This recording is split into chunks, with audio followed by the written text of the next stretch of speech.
Wise Mind Wednesday 106 of 52, 106 of 52. Welcome to the Blank Slate. Today we're going to introduce the concept of the Honesty Minute. And I know it's silly, but it's a wonderful way to dissipate some anxiety with pretty much your relationship with various aspects of your life, okay? So I always like to say that there's several aspects of joy, several aspects of happiness that, as a coach, I would like all my clients to experience. The first one tends to be understanding of themselves, okay? People need to understand themselves better so they can find what they love about themselves. The truth is, the days of looking for your loved one, I think they're kind of over, I would rather have my client feel like they are enough. And I believe that if you find and look for aspects that you love about you, you can create almost like a polarity of attraction to you. And I know that sounds silly. I know it really does. But all my clients I've ever worked with, I really encourage them to really just become their own constant. Rain, shine, sleet, or snow, 5 a.m. I'll be there. And if I'm late, it's obviously because I'm like mom day something, or I just needed it.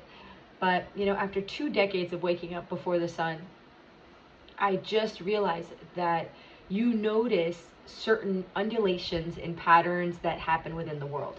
And when I talk to my clients, they're great at athleticism, but they aren't at school. They are wonderful at understanding people at an emotional level, but they have logical incongruencies. Someone could be wonderful at work, but at home they're just a horrible dad. When somebody is going through a gut-wrenching breakup, to just go back out there on that first date, what does it take? What it takes is a trainer like me. I know it sounds silly, but that's what I talk about. I talk about various aspects of fitness, various aspects of you, and how they actually work in conjunction with each other. Okay, so this is one of the systems that we created to understand you a little bit better. Okay, this is called the Honesty Minute. The concept is very simple. Okay, every Wednesday is a Wise Mind Wednesday.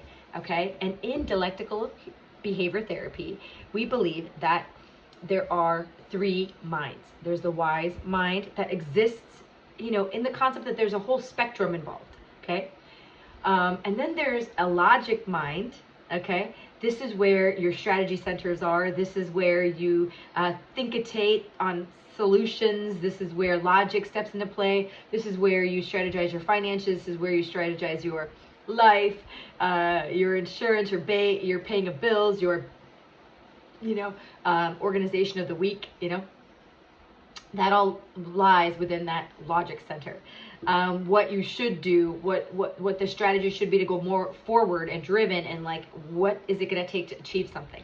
Great, that's a strategy. Okay, that comes from the logic mind. Then there's an emotional mind.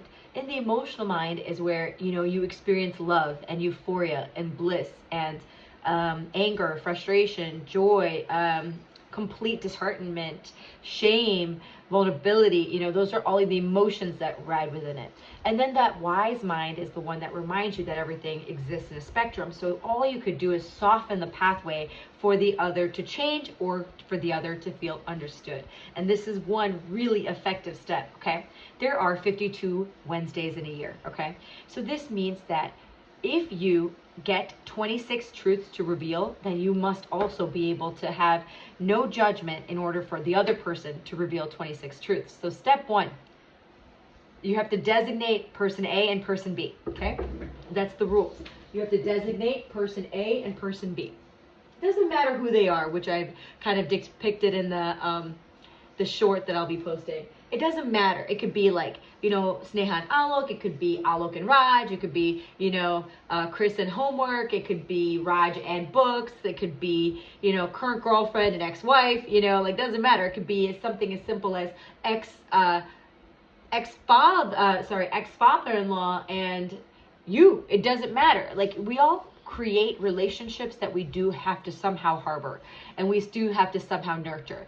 Okay, so this is a very clear way of just sharing some sort of little truths. It doesn't matter however small or little. It could be something as simple as a text message sent, or even as something as intense as a video made, or something as intense as a letter written. It doesn't matter what it is, but that's what happens. You designate, then you recognize that person A gets to go and share 1 minute of honesty. Okay, think about it. What do you want to say? Sometimes it could be as simple as one line. Sometimes you could take the whole honest minute. Okay, but set the timer, do the job. And if you feel like you don't have anything to say, then just sit in silence and just look at the person and look at each other for that 1 minute, because that eye contact really does seep into understanding. Okay, then here's the interesting part. Person B cannot respond until they get an entire week to respond. Okay, so basically every odd week, person A shares the truth. And then person B spends an entire week thinking of a response, and make sure that response is under 1 minute. That's the caveat. Everything is under a minute, okay? And then, boom, boom, boom. Every even week, person B responds in under a minute, and then gets a minute to share their truth. Okay, so basically, then the following week, person A responds first and then shares the truth. So, these truths could be as simple as thoughts, could be dreams, something as simple as complaints, fears you may have, stories you just want to share, activities you may plan or never plan or try to plan and never happens, signals created, handshakes formed, secret handshakes, failures, wins, positive, negative, neutral, white lie, doesn't matter. Just share something. Okay, and this wonderful practice really does help a lot of people understand you wait till Wednesday to share the truth. So it reduces a lot of anxiety, because you never know when truth bombs drop. But this time you now know there will be a truth bomb every other week.